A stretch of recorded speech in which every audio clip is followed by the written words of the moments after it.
Finally Shakib Khan উড়াল দিয়েছেন শ্রীলঙ্কাতে। সেখানে তার আপকামিং নতুন সিনেমা প্রিন্সের শুটিংয়ে অংশগ্রহণ করবেন তিনি।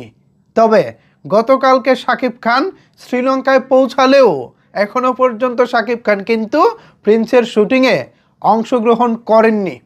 এখন প্রশ্ন হচ্ছে, তিনি কবে নাগাদ প্রিন্সের শুটিংয়ের জন্য ক্যামেরার সামনে দাঁড়াবেন? বিস্তারিত জানাবো আজকের এই ভিডিওতে। আপনাদের সাথে রয়েছি আমি ওয়াসিম। শাকিবিয়ান যারা আছেন, শাকিব খানের ভক্ত যারা আছেন, তাদের কাছে রিকোয়েস্ট করব সম্পূর্ণ ভিডিওটি মনোযোগ দিয়ে দেখার জন্য।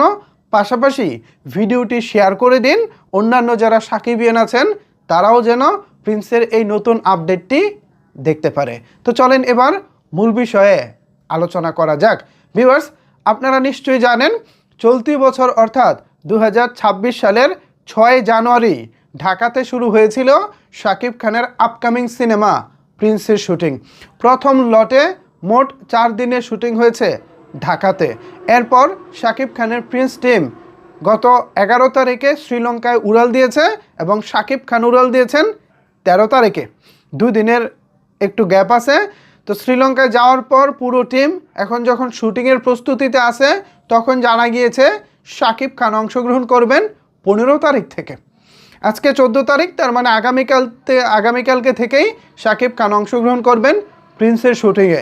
শাকিব খান কেন আসলে শুরুতে গিয়েই অংশগ্রহণ করেননি, কেন বিলম্ব হয়েছে, এর কারণ হিসেবে যেটা জানা গিয়েছে, প্রথমত শ্রীলঙ্কার কন্ডিশন, দ্বিতীয়ত হচ্ছে শাকিব খান যে লুকটা নেবেন, যে লুকে শাকিব খান প্রিন্সে অভিনয় করবেন, সেই লুকটা যেন পারফেক্টলি তাকে দেওয়া যায়, ঠিক সেই জন্যে কাজ করতেছে মেকআপ আর্টিস্ট অমিত আম্বারকার, যিনি এর আগে শাকিব খানের বরবাদ সিনেমায় কাজ করেছিলেন। শাকিব খানকে বরবাদে আমরা কয়েকটা লেয়ারে দেখেছিলাম। প্রথমে আমরা তাকে আসামি হিসেবে যখন কাঠগড়ায় মানে আদালতে তোলা হয়, তখন আমরা বড় দাড়িতে শাকিব খানকে দেখেছিলাম।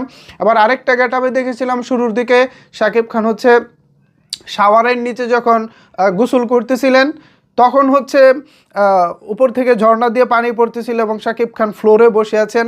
ওই দৃশ্যটা তো চমৎকার একটা দৃশ্য ছিল। ওখানে একটা গেটআপ ছিল, মানে বেশ কিছু গেটআপ ছিল।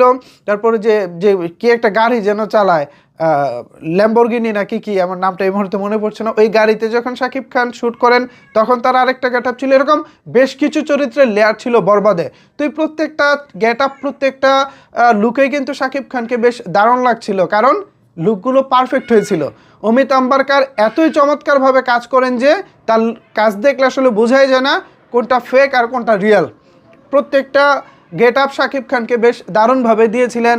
এরপর শাকিব খান যখন হচ্ছে অ্যাক্সিডেন্ট করার পরে দীর্ঘ প্রায় 3.5 মাস পরে শাকিব খানের মুখ থেকে ব্যান্ডেজগুলো খোলা হয়, তখন যে লুকটা দেওয়া হয়েছিল, একটা মানে ভয়ঙ্কর লুক দেওয়া হয়েছিল শাকিব খানকে। আমরা দেখেছি যে লুক দেখে মিশা সওদাগর মানে শাকিব খানের বাবা পর্যন্ত অবাক হয়ে গিয়েছিল যে তার ছেলে ছিল, কি হয়ে গেছে, মানে আমরা দর্শকরা অবাক হয়ে গেছিলাম। সো একটা লুক সেট করতে কিন্তু একটু সময় লাগে। সো সময় নিয়ে কাজ করতে গেলে একটু সময়ের প্রয়োজন এবং তখনই ভালো কাজ হয়। সো সেই জায়গা থেকে শাকিব খান প্রিন্সের শুটিংয়ে 2 দিন লেটে অংশগ্রহণ করলেও আশা করি দারুণ কিছুই হবে।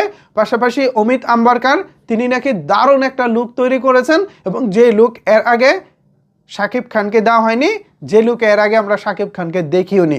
সো আশা করি শাকিব খান তিনি তার জায়গা থেকে সর্বোচ্চ অভিনয়টা করবেন এবং টেকনিশিয়ান হিসেবে যারা আছেন, টেকনিক্যাল এক্সপার্ট হিসেবে যারা আছেন, তারাও তাদের কাজটা খুব ভালোভাবেই করবে।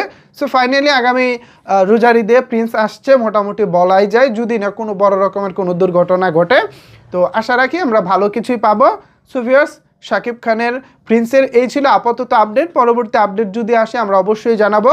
আগামীকাল 15ই জানুয়ারি থেকে শাকিব খান ফাইনালি প্রিন্সের ক্যামেরার সামনে দাঁড়াচ্ছেন। এই ছিল এখনকার মতো আপডেট।